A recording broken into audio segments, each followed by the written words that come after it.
Hi, it's Malcolm here and welcome to another TTS and TTS Plus update.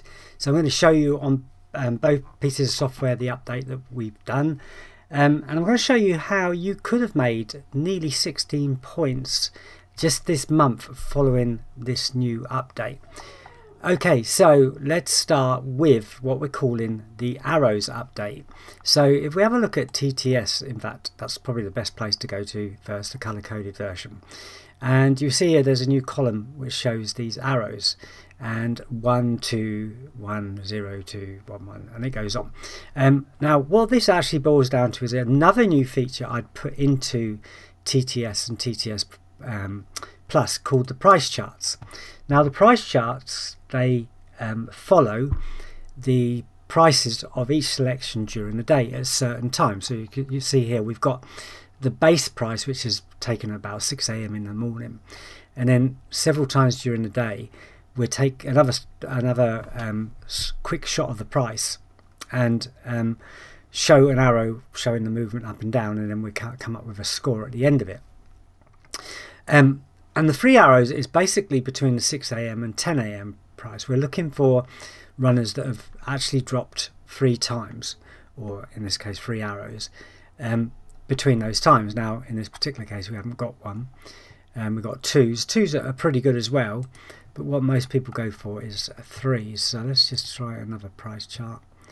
So in fact we don't have to do it that way, of course. We can just go down here and find a 3, and I don't think, there we go, there's one there. So there's a 3 there. So if we open this price chart up, and we can see that this runner dropped 3, and also the score of this runner was 7 at the end of the day.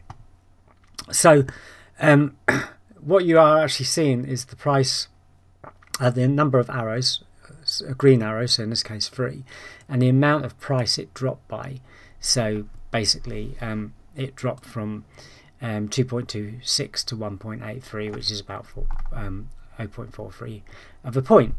So you can use that possibly as well. So on TTS that's how it looks. So on TTS that's how it looks, and on TTS Plus it's here. The arrows are down here. But the beauty of TTS Plus, of course, is it allows you to dig down.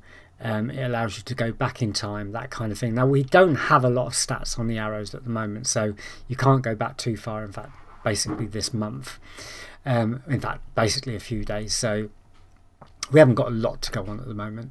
But I've basically done this in 2 ways. I've actually also put a price movement in, which is the actual price movement from the price chart, which is this one here.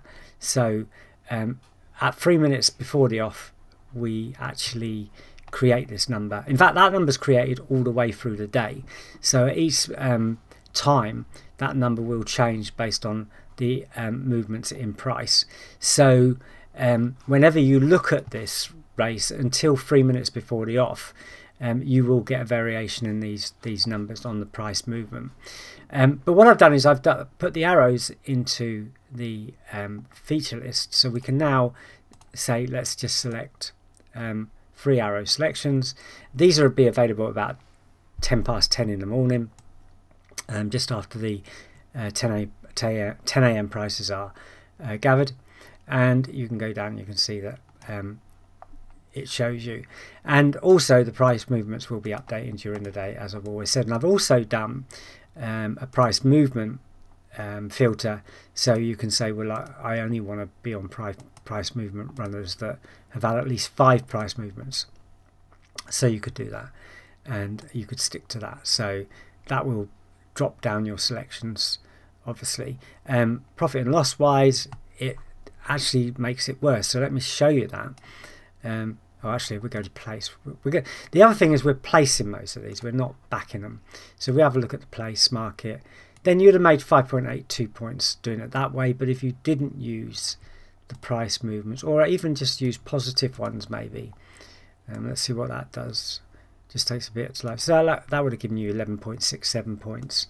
But if you didn't use that feature with it, and it might over time be worth using that extra feature, but at the moment, just on the information we have at the moment, then as places alone, you'd have made 5.84 points if you'd have just followed all the selections blindly. Now, people are using different ideas with this, like using, if I show you on TTS, it'd be easier actually, like people are using the top 1/3 column, or how many, did it dob last time out, those kind of things. So to back up the chance of it placing, or some people are using them as in-play trades, that kind of thing. Some people are using them as trades before the off as well, 3 minutes before the off.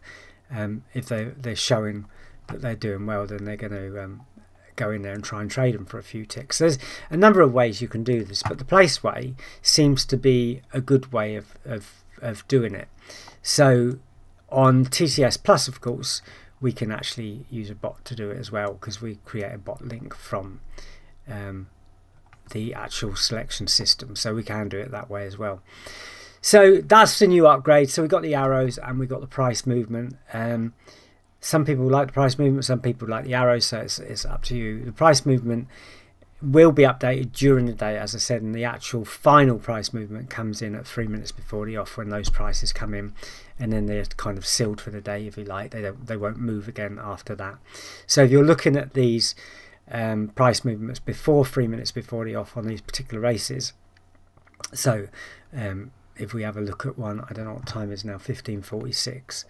So that 15:55, that price movement has got one more probably price to come in before we get the actual final price movements on that runner. The other way people are using this, or the way I like to use it, today's been a bit of a difficult day actually, because you haven't really come across many or really any selections that I like. But basically the way I like to do it, sorry, I'll get this window a bit better on this account.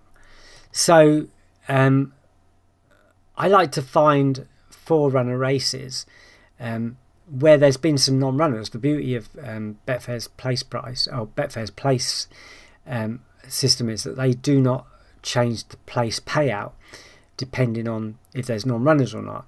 So sometimes you can get, like 4 or 5 runners in a race and still get a decent price, and that's what I tend to look for. I want generally over 25%. So in this particular race, 15:55 Chester, we've actually got Red Mirage and Gize Sub as 2 possible selections. So the problem is that it's a full race. I'm not saying that neither of those will win, because one of them probably could place, and maybe 2 of them will place. That sometimes happens as well. But I really like to see non-runners and things like that. So today there's not been hardly any races where there's non-runners, whereas normally you get like loads of non-runners. So in this particular case, it's Under the Sun. Let's have a look. 16:20. No, I haven't got a selection on 16:20. So 16:30 again, no non-runners. 16:45 Doncaster. See, again, there's not many non-runners today, which is quite strange. We're normally getting quite a few of them at the moment. So, but that doesn't mean that you still can't win on those races and get a decent price. What I tend to do is go for the top races where there's a top 4, and at least 1.25, if not more. But today it's been very difficult to find, so I'm still kind of looking out where to find one from. But basically that's the idea behind the free arrow selection. So if you've been reading about them in the Cash Out Trading FB group, or just through my daily emails, then that kind of explains how we use them. Okay, thanks for watching, and as always, if you're watching this on YouTube, please give it a thumbs up and subscribe to the channel and wait for the next video. I'm still not doing these videos as regular as I should be, but hopefully sooner or later I'll get my act together. Thanks again for watching. See you soon. Bye bye.